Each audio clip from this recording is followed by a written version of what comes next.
Welcome to the Literacy Partners event. I love this poem. Mira, Jacob, and I are so delighted to be here. Absolutely. And so we should introduce ourselves very quickly, yeah?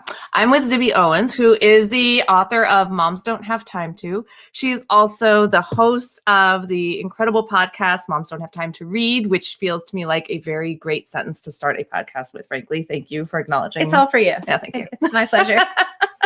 And I'm here with Mira Jacob, who is the author and illustrator of Good Talk, a memoir in conversation. She's also a professor at the New School in the MFA program and wrote another novel, Daydreaming. Sleepwalker's Guide to Dancing, but that was, it was good that you even got that much. I was something about sleeping. Anyway, we're delighted to be together, especially to promote the most important mission that Literacy Partners represents, which is helping underserved communities and anyone struggling with literacy who can get the skills they need to combat all the things in the world that are up against them if they don't have those essential skills, reading and writing. Absolutely. Tonight, as you probably know, we're doing this incredible array of poetry and performers. And I'm so excited about that, particularly because for me, poetry lives in that kind of that place between where like a song can hold your heartbreak and a novel can hold your heartbreak, but a poem can hold both of those things like in this very unique way. So I'm really excited we have these incredible performers they're going to be showing us kind of their favorite poems, which is also a really fun part of this. And in general, just the idea of kind of moving with us through the words. We're going to be really excited to see some of these performers, and we hope you will be too. We have people to thank before we even get going. Yes. So we have Allison Siplin and Anthony Tassi of Literacy Partners to thank, and Jordan Pavlin of Knopf, and Mark Sibius of the United Talent Agency. And our very first reader, I kind of feel like needs no introduction in a way. I kind of just want to go with it. But you probably know common from such things as Selma and everything else fabulous that he does. And he's reading an incredible poem that you might have studied at some point by Langston Hughes, but if you haven't heard it in a while, it is exactly what this moment is calling for. So we are thrilled to hear it again. Peace, my name is Common, and I'm very excited to talk about the power of words and what poems have meant in my life. So when Mark contacted me and said, "What's your favorite poem?" It really, I started like saying, wait, what is my favorite poem? And my mind went to so many different poets and writers because poetry has had one of the greatest influences on my life ever. I think it's been the reason that I became an artist is through the power of words and my love for words. And then me finding out that I could use my voice and use my words to express and to learn about self and to connect with people and to express the power, the divine power. So I went to one of my childhood heroes who was one of the writers that I read when I was in elementary school, a writer, poet from the Harlem Renaissance by the name of Langston Hughes. And so many of his poems and writers from that era had affected me. In fact, I told Mark I was going to do one poem, but I thought about another poem that I used to say actually in school, and it's called I Too, and it's by Langston Hughes. And I chose this poem too because, I always thought about being, as a black man, being not really visual, not being heard, not being seen as a human being, as an equal partner in this country, as as an equal human being. And with that equality, I always thought about the things that we experienced here in this country and pretty much across the world. And this poem not only speaks to that of a black man and woman, but just people who have been overlooked, I believe. But, you know, specifically, he wrote it with I believe, from a black man's perspective, dealing with what he was dealing with. But I believe it relates to so many people who have been overlooked. And, you know, it's just saying, hey, we are here. I also am a part of this country. I have a voice. I too sing. So let me start this off. This is I too sing America. I too sing America. I am the darker brother. They send me to eat in the kitchen when company comes. But I laugh and eat well and grow strong. Tomorrow, I'll be at the table when company comes. Nobody will dare say to me, eat in the kitchen. Then, besides, they'll see how beautiful I am and be ashamed. I too am America. Langston Hughes. That poem says so much to the times where we are now, says so much to what we can accomplish from here. And it's always important that we express our truths and be heard. And the power of the word is something that really can change lives and change people's thoughts and ways and actions. You know, it starts with the word, and it's a healing mechanism. So thank you, Langston Hughes. God bless his soul. And thank you all for doing what you're doing with the power of the word. So blessings. I too sing America. Oh my gosh. How beautiful was that? It was really beautiful. It also, I think the thing that I love about hearing him read that poem is that it lives in a place in my brain where I know I learned those words young, but I feel like it's the thing where as an adult, it resonates so differently with me now. And these last few years, it resonates so differently. And also just what he was saying about how the words have a power to transform you. I feel like that's the perfect kind of launching point for all of the poems that we're going to hear tonight. It's so true. I mean, words it's like a magic machine, these books and the words. It's amazing the way that it can transport you and inspire you and make you believe that there are better outcomes perhaps than where you are right now. A lot better outcomes. Yeah, absolutely. So we have 3 more poems coming up. The first one is by Tommy Orange, and his poem is It Was the Animals by Natalie Diaz. I'm really excited about that one. How excited are you? I'm really excited about that one. I love that poem. Don't hold back. I love that poem. Okay. And then Tayari Jones, who wrote An American Marriage, which was so good. We were just talking about how much we love that. Reading Lucille Clifton, Here Rests. Another great choice. I'm sorry, like all of these are great choices, so we're just gonna have to keep saying that after everyone. We have 14 like amazing. All right, I'm poems. sorry. I'll stop being excited. That's okay. That's all right. I'll pause while you enthuse. I'm gonna emote. Okay, emote. Yeah, that's a better word. Kiese Laymon, Never Offer Your Heart to Someone Who Eats Hearts by Alice Walker. Yes. So this is an amazing section coming up. Here we go. Doing this the whole time. I'm going to be reading It Was the Animals by Natalie Diaz. This is one of the first poems that made me interested in poetry. I got to hear Natalie Diaz read it at the Institute of American Indian Arts, where I was getting my MFA, and it's just a powerful poem. Yeah, like I said, it made me, for the first time, interested in poetry. I was pretty late coming to poetry, and that's what I'll be reading. It Was the Animals by Natalie Diaz. Today my brother brought over a piece of the Ark wrapped in a white plastic grocery bag. He set the bag on my dining table, unknotted it, peeled it away, revealing a foot-long fracture of wood. He took a step back and gestured toward it, with his arms in open palms. It's the Ark, he said.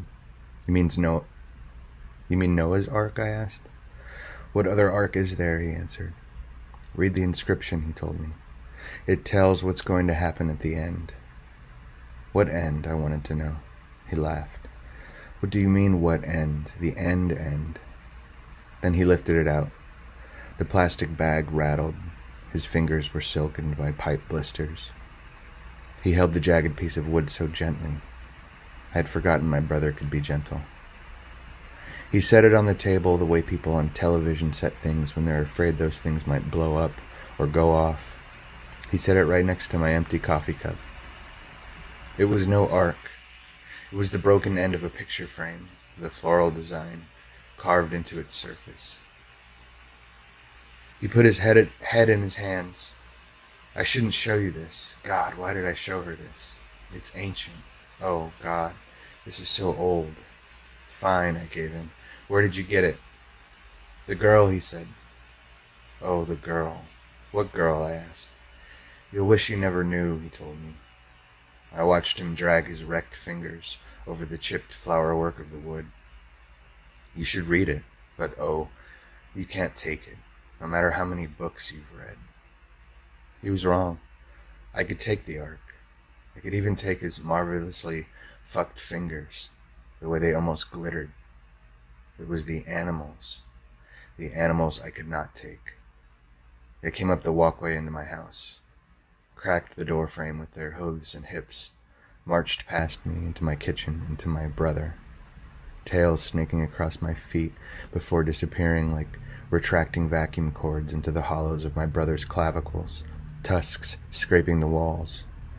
Reaching out for him, wildebeests, pigs, the oryxes with their black matching horns, javelinas, jaguars, pumas, raptors, the ocelots with their mathematical faces, so many kinds of goat, so many kinds of creature. I wanted to follow them, to get to the bottom of it, but my brother stopped me. This is serious, he said. You have to understand, it can save you. So I sat down with my brother, wrecked open like that, and 2 by 2 the fantastical beasts parading him. I sat as the water fell against my ankles, built itself up around me, filled my coffee cup before floating it away from the table. My brother, teeming with shadows, a hull of bones, lit only by tooth and tusk, lifting his arc high in the air.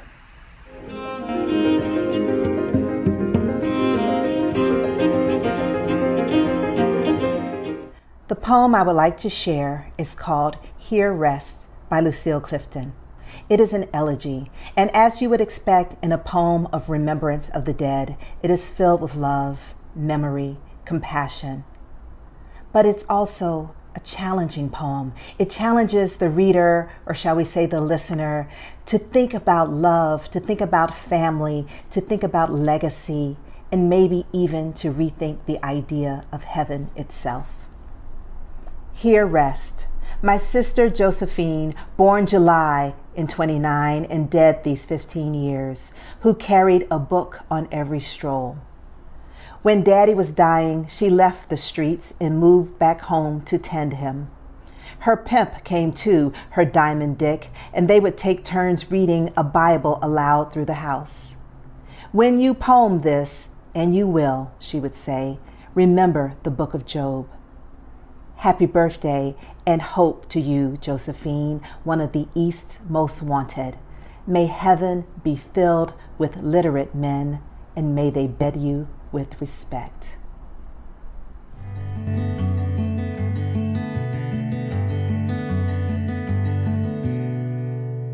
My name is Kiese Laymon, and I'm going to be reading a poem called Never Offer Your Heart to Someone Who Eats Hearts by Alice Walker. I read this poem the first time when I was about 12 years old, and the image of someone eating someone's heart meat is something that stuck with me ever since. So here we go.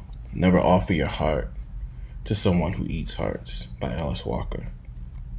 Never offer your heart to someone who eats hearts, who finds heart meat delicious, but not rare, who sucks the juices drop by drop, and bloody chin grins like a god. Never offer your heart to a heart gravy lover, your stewed over seasoned heart consumed. He will sop up your grief with bread and send it shuttling from side to side in his mouth like bubble gum. If you find yourself in love with the person who eats hearts, these things you must do. Freeze your heart immediately. Let him, next time he examines your chest, find your heart cold, flinty, and unappetizing. Refrain from kissing, lest he, in revenge, dampen the spark in your soul. Now, sail away to Africa, where holy women await you on the shore, long having practiced the art of replacing hearts with God and song. Alice Walker. Anything we love can be saved. Thank you. Wow. Amazing. Amazing. Right? Okay, I'm going first so you don't take Okay, what fine. I found Okay, amazing. go first. May heaven be filled with literate men. That was such a great line from that. Great line. Holding a book on every stroll to describe the younger sister. Those are my two favorites. Yeah. Okay. Okay. I was taken within Natalie's poem, and I've thought of it so many times since I read it first. Mathematical faces. Like, I love that. I love the whole way that she contextualizes that, because you know what that means, even though you didn't know before you heard it that you knew what that meant, right? So true. Just kind of what the best of poetry does. And then with Kiese's choice, I also felt like there's something really amazing about the way that that poem is in conversation with his book Heavy, which is so much about that, about what you sacrifice and what you give up and who you let into your life and who you don't, and how to be a Black man in this world that asks so much of you and gives back so little. Like, everything about that poem felt to me like a perfect match for him. So I loved that too. I can't wait to read Heavy now. I know. I'm almost feel- jealous of you that you get to. Okay. Well, I'll let you know how it goes. Okay. So we have another incredible block coming up. Okay. We have Kevin Kline. We have Julianne Moore. We have John Lithgow. We have their incredible poems, and I will tell you some of the titles in a minute. But I also just want to say, as a mom, I want you to pay extra attention to my girl, Megha Majumdar, who has chosen a poem about motherhood and about the complications of motherhood. Ooh. I know, which is great because it's not about, it's about the reality of that. So I'm very excited about that. We also have Kevin Kline is going to be reading to my favorite 17-year-old high school girl by Billy Collins, and Julianne Moore also doing a Billy Collins with Dharma. And then we've got John Lithgow with To Autumn by John Keats. It's going to be good. Hi, I'm Kevin Kline, and I'd like to say a few words about poetry and what it means to me. I'll be reading a poem by our former poet laureate, Billy Collins, and his poetry is more colloquial than, say, Shakespeare's or Coleridge or Milton. But like all great poets, since poetry is a compression, a distillation of ideas into some form, whether it's a rhyming, metered poem or something more freeform.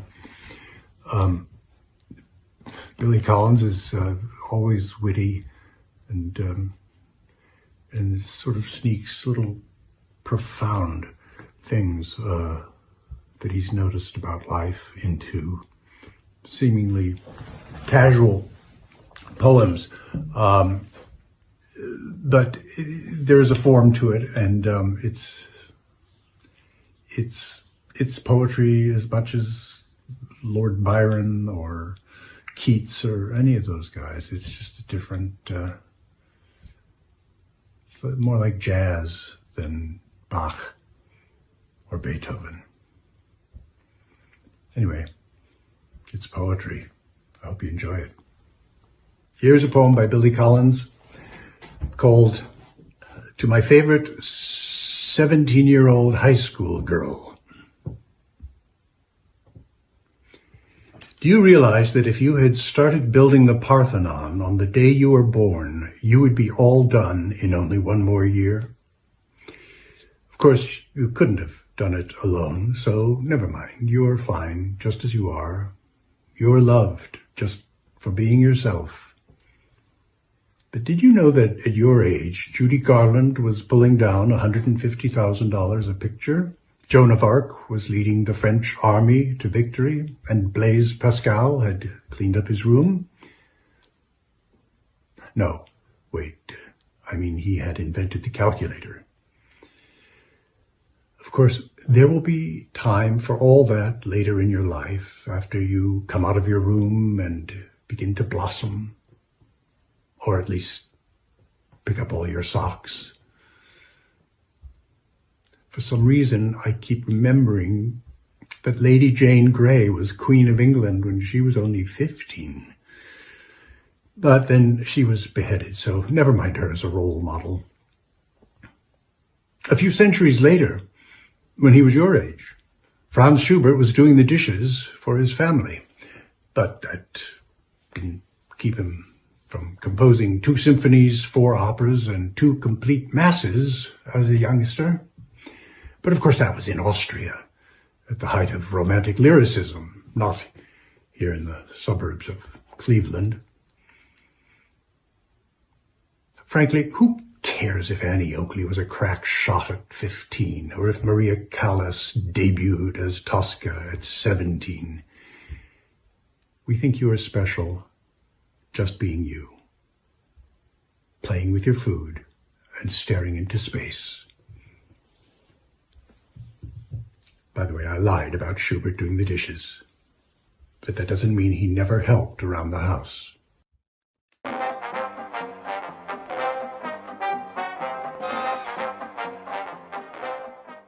Hi, my name is Julianne Moore, and the poem that I'm going to read is Dharma by Billy Collins.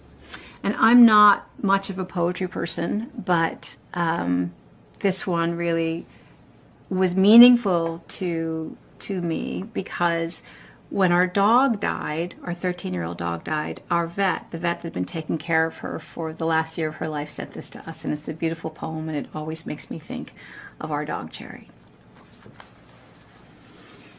The way the dog trots out the front door every morning without a hat or an umbrella, without any money or the keys to her doghouse, never fails to fill the saucer of my heart with milky admiration. Who provides a finer example of a life without encumbrance? Thoreau in his curtainless hut with a single plate, single spoon, Gandhi with his staff and his holy diapers. Off she goes into the material world with nothing but her brown coat and her modest blue collar, following only her wet nose, the twin portals of her steady breathing, followed only by the plume of her tail. If only she did not shove the cat aside every morning and eat all his food. What a model of self-containment she would be. What a paragon of earthly detachment. If only she were not so eager for a rub behind the ears, so acrobatic in her welcomes. If only I were not her god.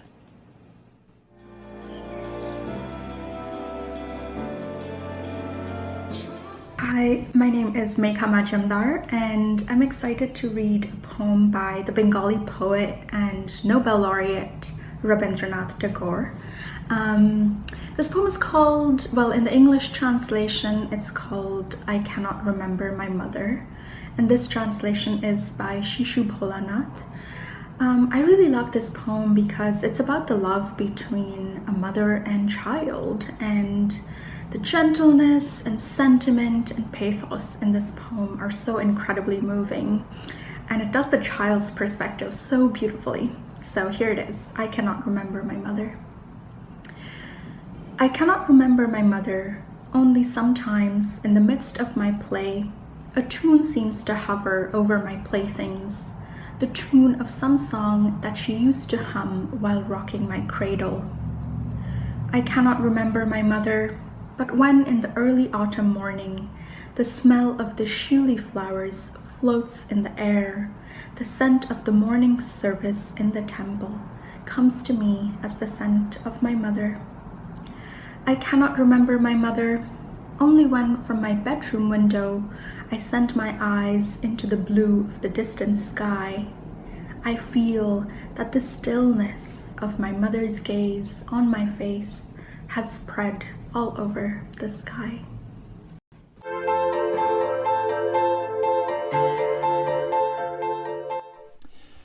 Hi, I'm John Lithgow, and I've been asked to read a poem and tell you a little bit about my connection with it. I'm going to read the ultimate romantic poem from the Romantic era, To Autumn, by John Keats.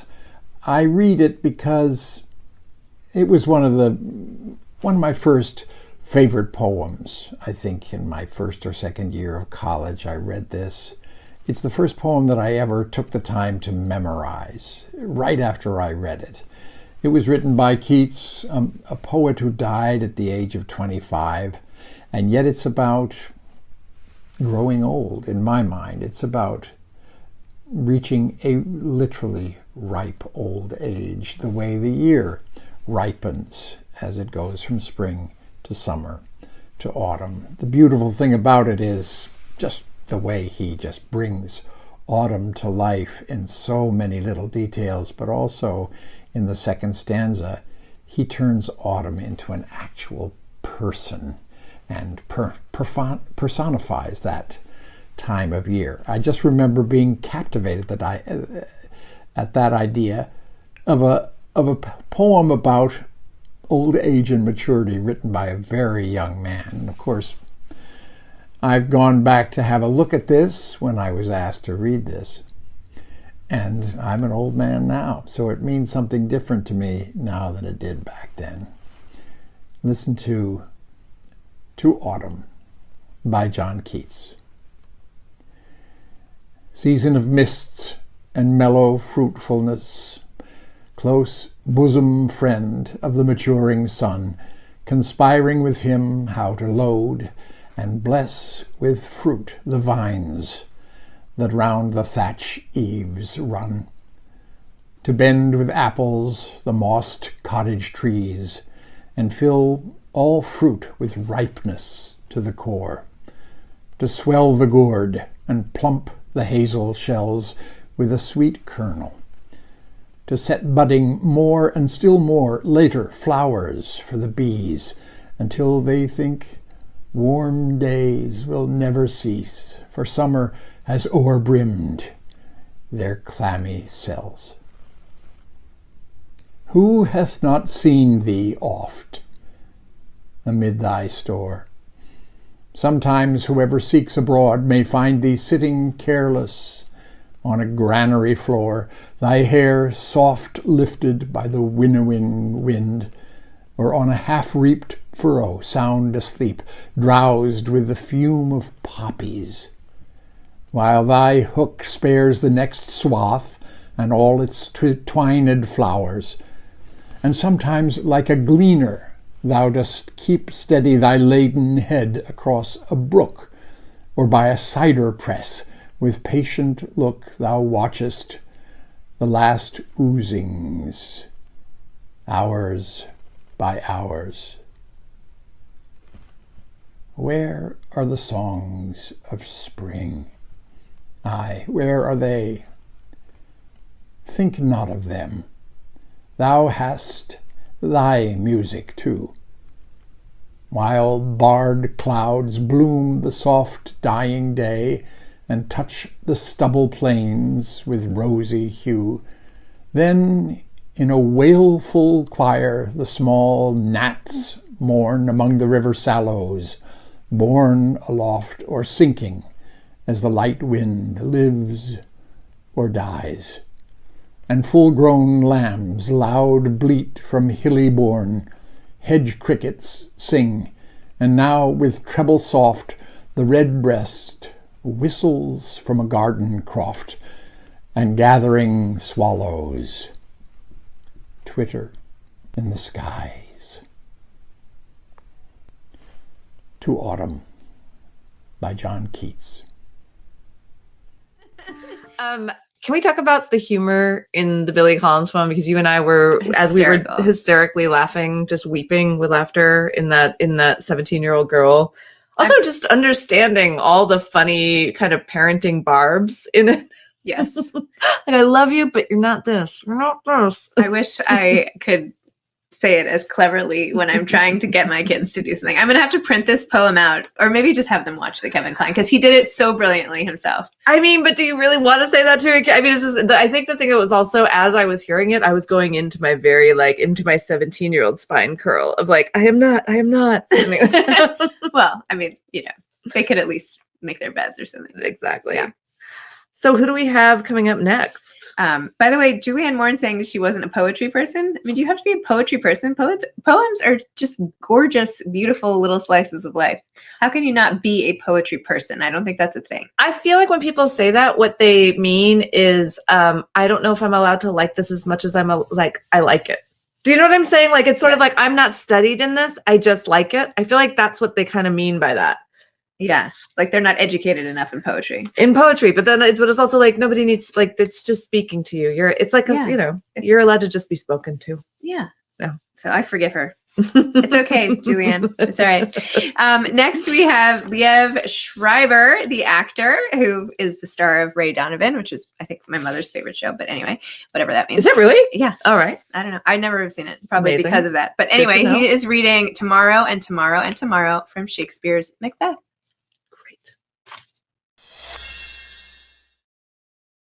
Hi, I'm Liev Schreiber, and what I love about this poem is I think it's a really great example of language in action, or maybe I mean active language. Over the past few centuries, as language has become more and more reductive, I think it's also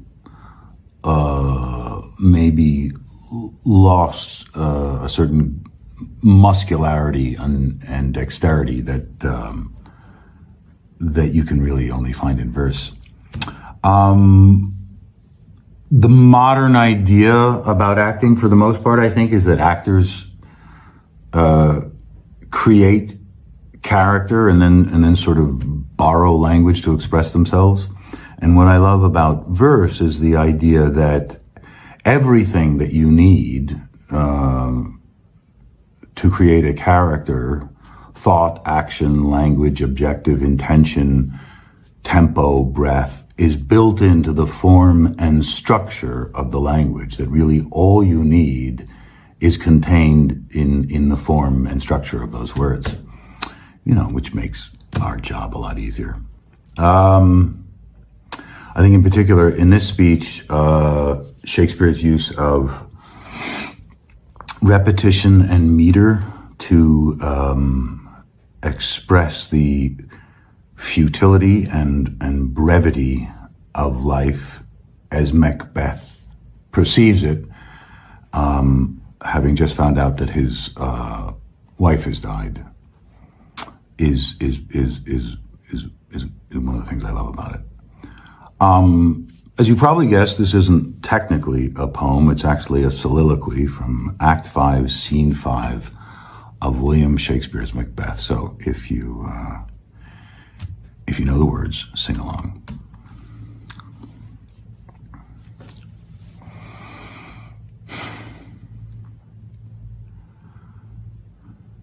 Tomorrow, and tomorrow, and tomorrow creeps in this petty pace from day to day to the last syllable of recorded time. And all our yesterdays have lighted fools away to dusty death. Out, out, brief candle. Life's but a walking shadow, a poor player that struts and frets his hour upon the stage, and then is heard no more. It is a tale told by an idiot, full of sound and fury, signifying nothing.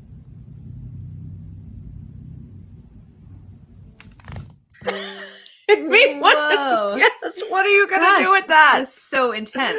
That was amazing. I think he's now my new favorite actor. Look, that was brilliant acting. I was like, Also, he was so in it. Right? Like, oh my gosh. I know the that is intensity. right. That is the thing, right? You're like, oh, this is an art form that you do. But the turn from I'm going to give you a casual class on how to act to no, I'm acting was amazing. That was amazing. It was amazing. Wow. I know. We have, by the way, just so you know, another great actor coming up. We have Ethan Hawke, who is reading one of my favorite poems by Kim Adon. Like I always am going to screw this up. Adonisio. Yeah. There you go. Okay. And this poem is called For Desire. And again, these actors and these poems, you guys. I mean, this is our gift to you. Seriously. We have nothing to do with it, but it's our gift to you. I chose to read the poem For Desire by Kim Adanazio, which I can never know if I pronounce her name right, so please forgive me. And I chose it for pretty obvious reasons that,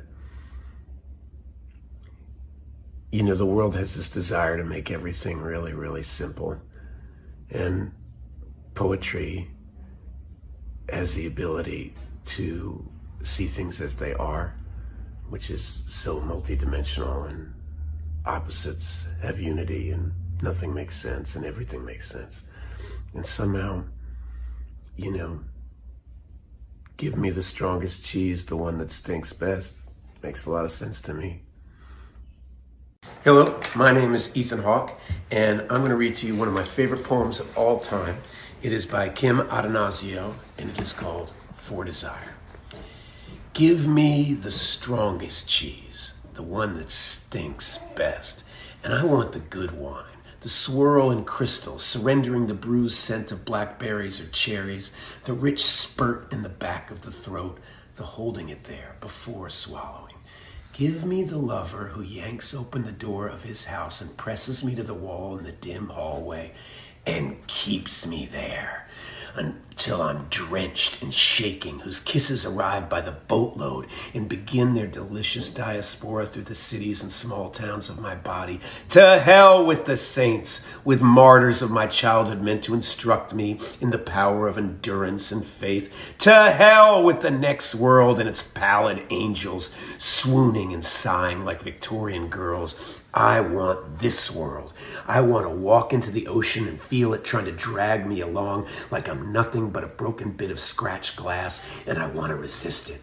I want to go staggering and flailing my way through the bars and back rooms, through the gleaming hotels and weedy lots of abandoned sunflowers, in the parks where dogs are let off their leashes in spite of the signs, where they sniff each other and roll together in the grass. I want to lie down somewhere and suffer for love until it nearly kills me. And then I want to get up again and put on that little black dress and wait for you, yes, you, to come over here and get down on your knees and tell me just how fucking good I look.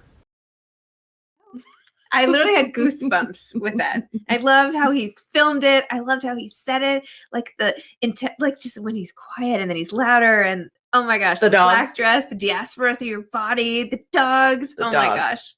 The dog. Like the co-star of the dog, and just also wanting to get up and do it again. Like no matter what you go through and all of that emotion. And then just like, you're ready to go. You're ready to go again. Oh all my right. gosh. Feeling that one in our souls. Thank you very much, Ethan Hawke. We wanted to remind you tonight that we're here to celebrate the power of words to shape our world with Literacy Partners. Literacy Partners is an adult literacy program. It focuses on the parents of young children, also low-income immigrant parents. It gives them the tools they need to be literate in the world, and all that entails, right? To know how to read and write and talk their way forward and be able to help their children navigate the world, which, as we know, is so important. I love that they provide classes and all this access to people who might not even have found a way to get the information and knowledge that they needed. Yeah. It's just amazing. And that it was born out of an anti-racist social justice mission to begin with. And now it's expanded. It's fantastic. And we actually have 2 literacy partners here with us tonight to share a poem and tell us what it means to them. Oh, yeah.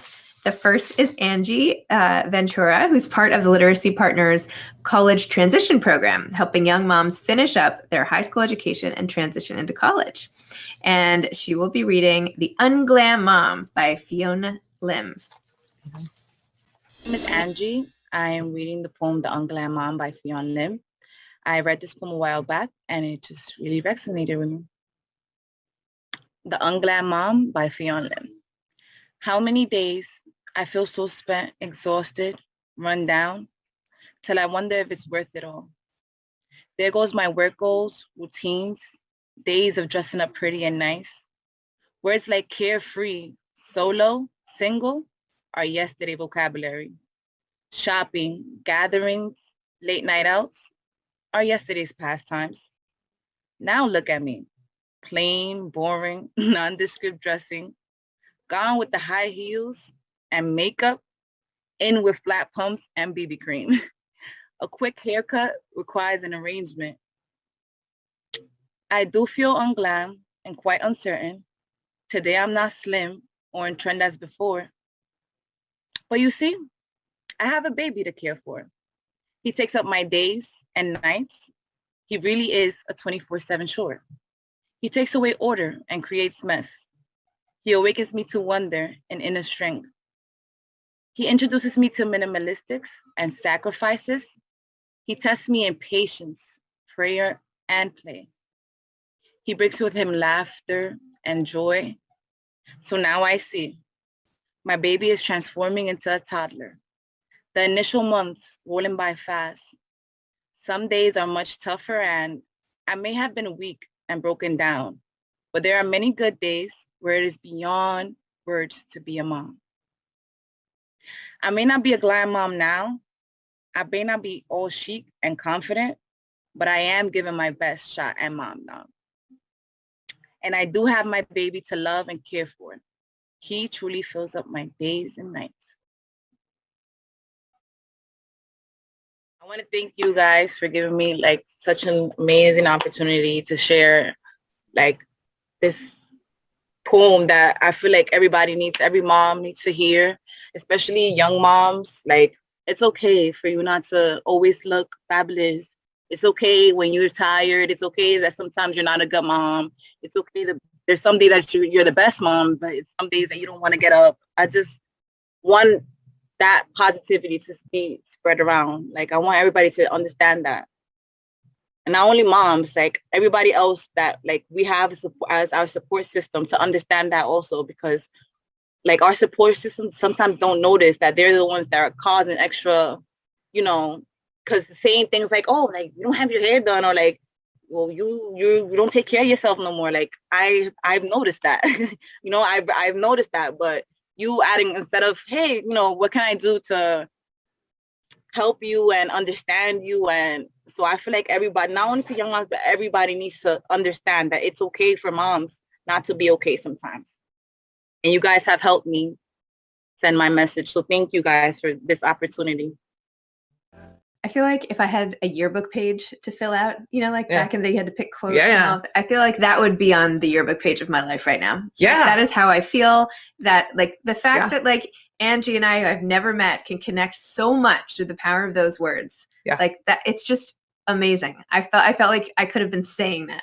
Also, I love her reading. I love the energy in her reading. I love how deeply she felt the words, right? The whole time when she was reading, you're like, yep. But I also love what she said about this isn't just for the mom being addressed in here. It's for the community that is, you know, looking at this mom in this way, and also what they bring to her, what they're telling her about herself. I just feel like there's such a crazy thing that happens with motherhood where you're both invisibilized and then also scrutinized in this way that's so perfectly captured in that poem. And then she sort of breaks it down for us again, which I love. I love that she just got that. It's so true. And the fact that she's here and even reading it because of Literacy Partners. Yeah. And like without that, what would she have got? I don't know. It's just amazing. It's just amazing. And that's why I just want to invite the audience one more time.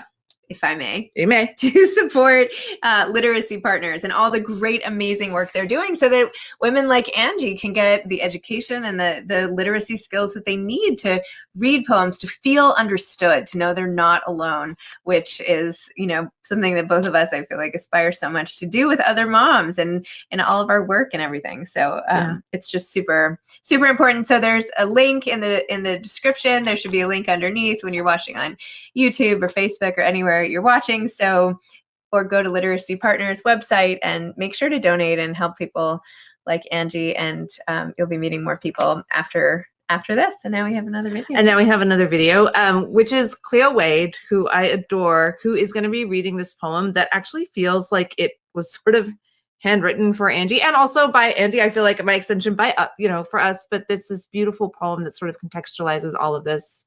And Cleo Wade is such a brilliant reader. So here we go.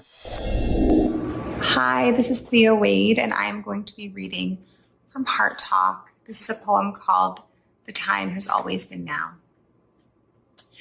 The time is always right to begin. The time is always right to stop waiting on you. The time is always right to embrace your path, to accept what you had to walk through yesterday and what you must step away from now as you move toward tomorrow. The time is always right to pound your chest and let them know that you are here, to let them know that they will hear you, to let them know that they will see you. The time is always right to end your silence, to look at the person next to you and tell them to end their silence too. The time is always right to reclaim your narrative, to tell your story, to live with wild freedom, and a place that asks you to control not only the way you see the world, but also the way you see yourself. The time is always right to say, I will not be a victim, I will be a survivor, I will be a savior. The time is always right to remind yourself that you are going to be okay. The time is always right to love somebody, especially if that somebody is you. The time is always right to make today the day that you proclaim that you deserve your ideas, your dreams, and your hopes. The time is always right to let waiting be something you just don't do anymore. Now is the time, beloved. Now is the time. Thank you. Thank you, Cleo Wade. Yeah. Amazing. Yeah. Now is also the time for 2 more poems, actually. So we have coming up Dinaw Mengestu, John Leguizamo, and we've got our hearts kind of right here at this point. Yep. Kind of right here. Yeah. This is all right. amazing. Here we go.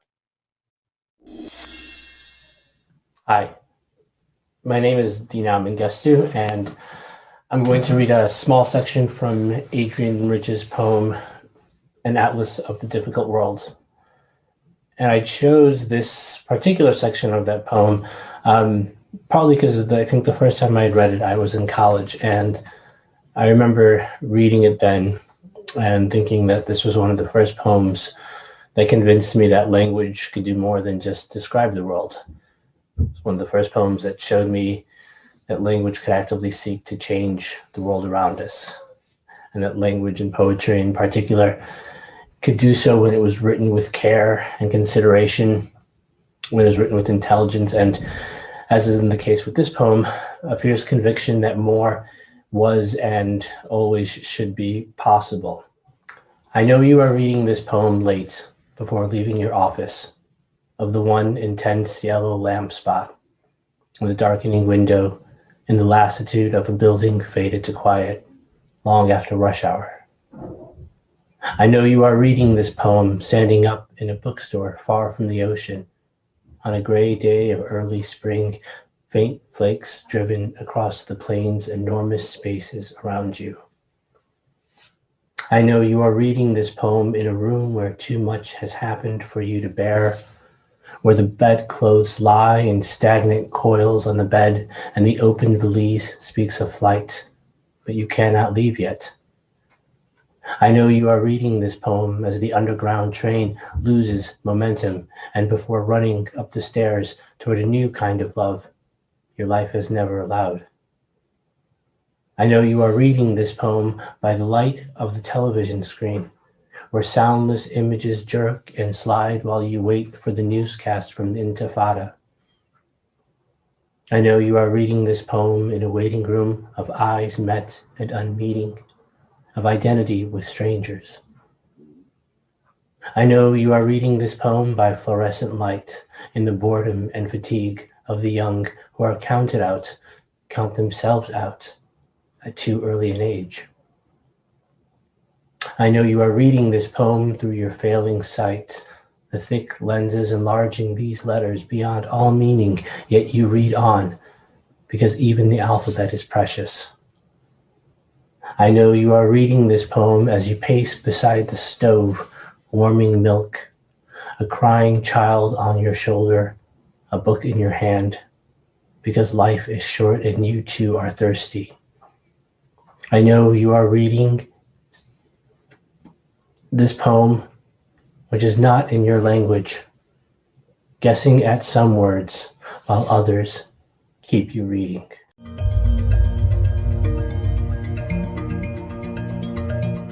What's up, yo?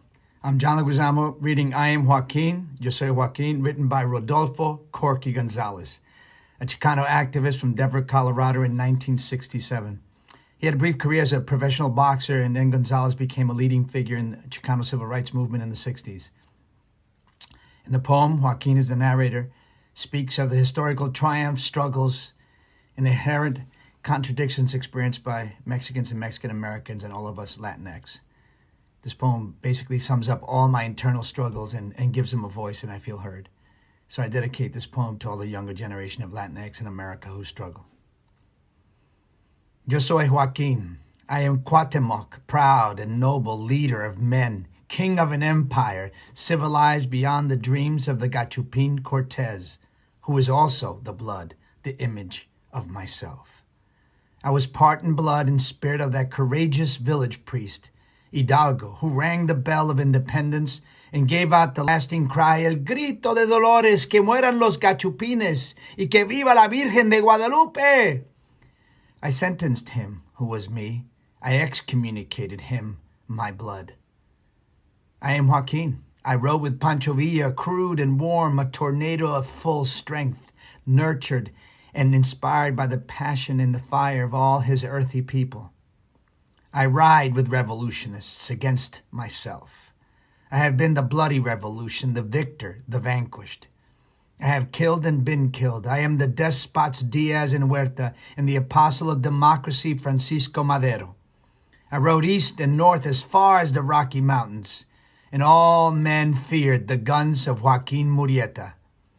I killed those men who dared to steal my mine, who raped and killed my love, my wife. Then I killed to stay alive. I stand here looking back, and now I see the present. And still I am a campesino. I am the fat political coyote. I am of the same name, Joaquin.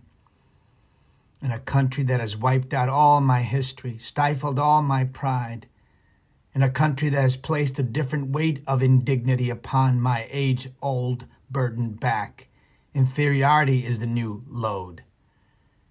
I look at myself and I see part of me who rejects my father and my mother and dissolves into the melting pot to disappear in shame. La raza, Mexicano, Español, Latino, Chicano, or whatever I call myself, I look the same, I feel the same, I cry and sing the same. I am the masses of my people, and I refuse to be absorbed. I am Joaquin. The odds are great, but my spirit is strong. My faith unbreakable. My blood is pure. I shall endure. I will endure. Can I just say that I think that might have been my favorite pairing so far?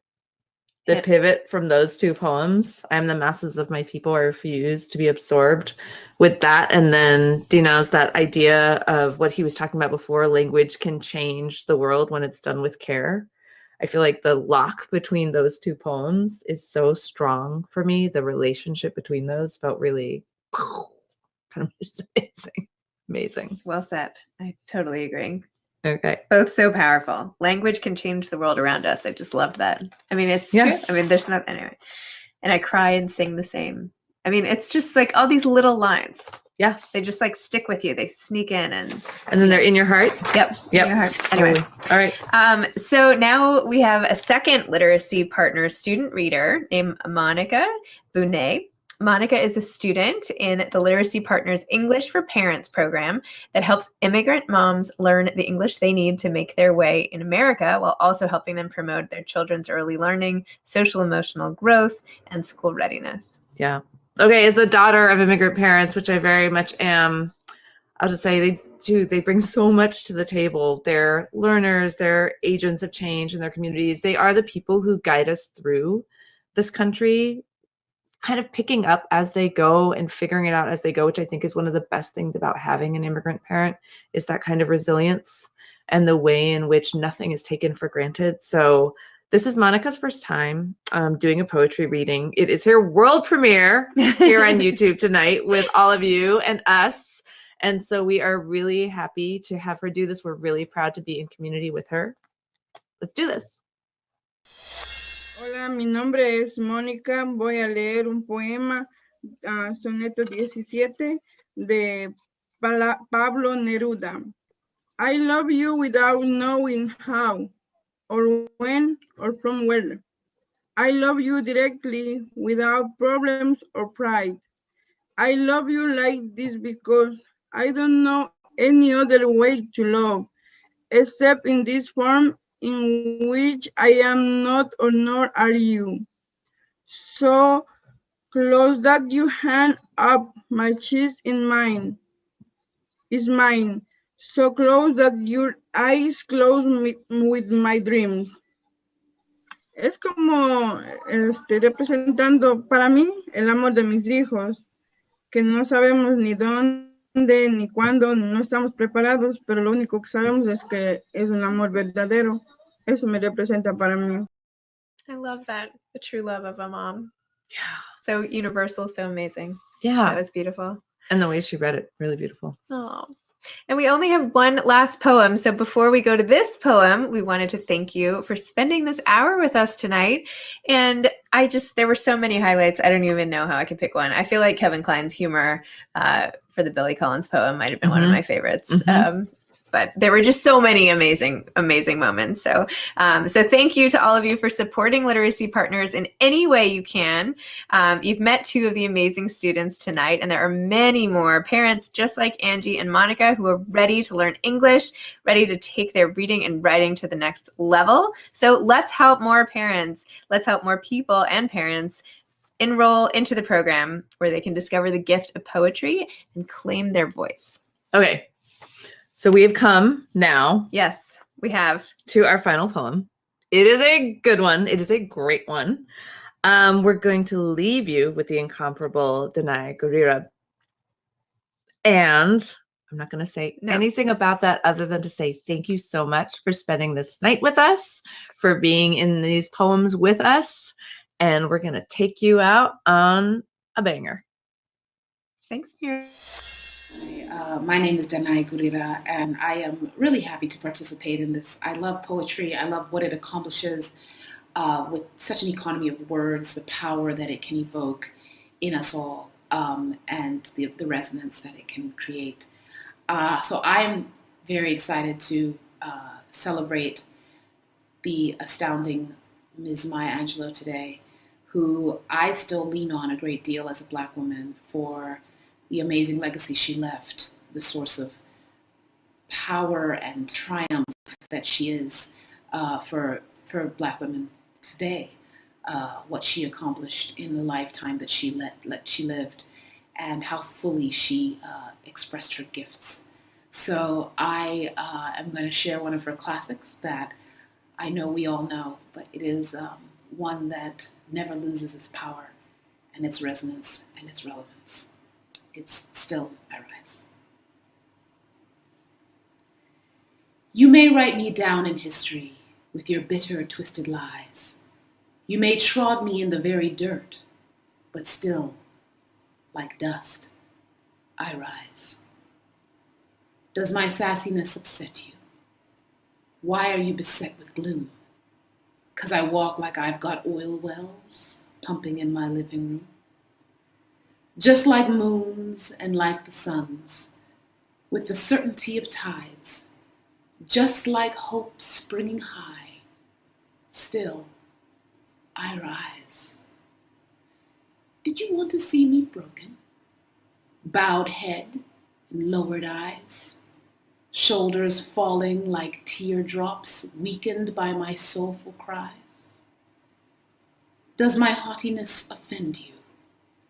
Don't take it awful hard, 'cause I laugh like I've got gold mines digging in my own backyard. You may shoot me with your words. You may cut me with your eyes. You may kill me with your hatefulness, but still, like air, I rise.